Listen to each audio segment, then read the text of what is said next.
Hello viewers, আসসালামু আলাইকুম। আজকে চমৎকার রৌদ্রোজ্জ আবহাওয়া, কিন্তু আজকে আমার মনটা খুব খারাপ। শুধু যে মনটা খারাপ ব্যাপারটা এরকম না, মনটার সাথে সাথে আজকে মেজাজটা অত্যন্ত খারাপ।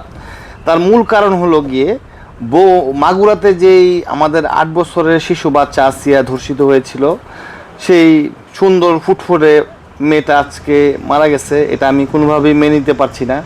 আমার খুব ইচ্ছা করতেছে যে কিছু লোকজন জোগাড় করে মাগুরাতে গিয়ে ওই দর্শনকারীদেরকে জেল থেকে টেনে হিচড়ে বের করে তাদেরকে নিজ হাতে শাস্তি দেই।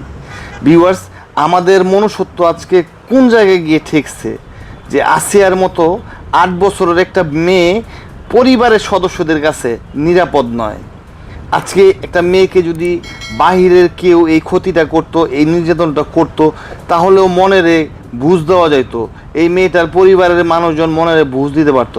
কিন্তু আপনারা একটা জিনিস খেয়াল করে দেখেন, এই আসিয়া নামের মেয়েটা ধর্ষিত হয়েছে বা অত্যাচারিত হয়েছে তার বোনের শ্বশুর, বোনের জামাই এবং বোনের বাসুরের কাছ থেকে। তো মানুষ কতটুকু পশুর পর্যায়ে চলে গেছে যে এই ধরনের জঘন্য কাজ করতেও তাদের একটু দ্বিধাবোধ হচ্ছে না। এবং আমি প্রায় অনেক মায়ের কাছ থেকে একটা খুব সুন্দর মূল্যবান কথা শুনি যে এখনের ম্যাক্সিমাম মেয়ে শিশুরা যৌন হয়রানির শিকার হয় পরিবারের কাছ থেকে মিনিস এখানে মায়েরা বুঝাইতে চাইছে যে ঘরে মামা আসে, চাচা আসে, খালু আসে, ফুফা আসে, উমুক আসে, তমুক আসে, ছোট বাচ্চা ছেলে ওরে আদর করার নাম করে, চকলেট দেওয়ার নাম করে কুলে নেয়। ঠিক আছে ভিউয়ার্স, পরিবারের সবাইকে বলি এই জিনিসটা আপনারা সতর্ক থাকবেন। এখন আগে দেখে নেই আমার প্রিয় মুরব্বী চাচা এই শুনশান নীরব এলাকা দিয়ে হেঁটে কোথায় যাচ্ছে এই রমজান মাসের সকালবেলা।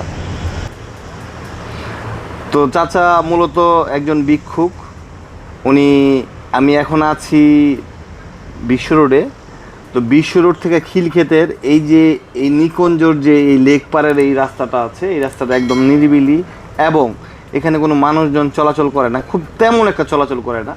তো মুরব্বী এই এতটুকু জায়গা বিশ্ব রোড থেকে খিলক্ষেত, সর্বোপরি এখানে মিনিমাম 2 কিলো রাস্তা বা 3 কিলো রাস্তা হবে, রোজার মাসে উনি হেঁটে যাচ্ছেন ভিক্ষা করার জন্য।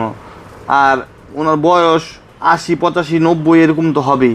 তো এই বয়সে একটা মানুষ এখনও যদি ভিক্ষাবৃত্তি কইরা নিজের জীবন ধারণ করতে হয়, তাহলে আমাদের এই সমাজের এই উঁচু ফ্যামিলির মানুষের যে দায়িত্ববোধ অথবা আমাদের গভর্নমেন্টের যে দায়িত্ববোধ, তারা আসলে কোথায় আছে অথবা আমরা এইটার ব্যাপারে কি করতে পারি।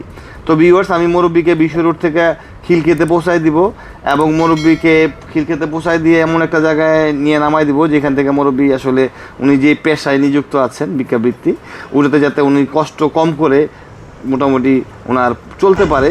এই বিআরটি এই জায়গাটায় নামাই দেবো, এটা নিকুঞ্জের গেটে। তো মুরব্বীকে বলার পরে মুরব্বীও বললো যে না, হ্যাঁ এই জায়গাটা ঠিক আছে।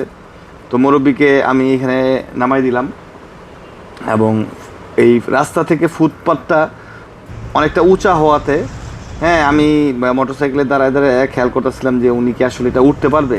তো আমার কাছে মনে হলো যে না, আসলে উনি এটাতে উঠতে পারবে না।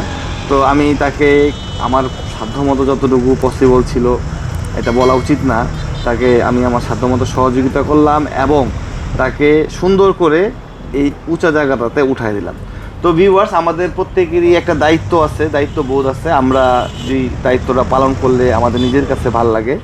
তো আমি সর্বোপরি একটা কথা বলবো, আমি আসিয়া হত্যার খুব কঠিন বিচার চাই এবং পরিবারের সবার কাছে অনুরোধ, বিশেষ করে মেয়ে শিশু সন্তানদেরকে একটু বেশি সুনজরে খেয়াল রাখবেন, যাতে ওর মনের ভিতরে এই নরবিশংস যে সমাজে আমরা বাস করি, এই সমাজের যেই কি বলে এটাকে খারাপ কর্মকাণ্ডগুলির প্রভাব যাতে ওর উপরে না পড়ে। তো ভিউয়ার্স, ভালো থাকবেন। আসসালামু আলাইকুম।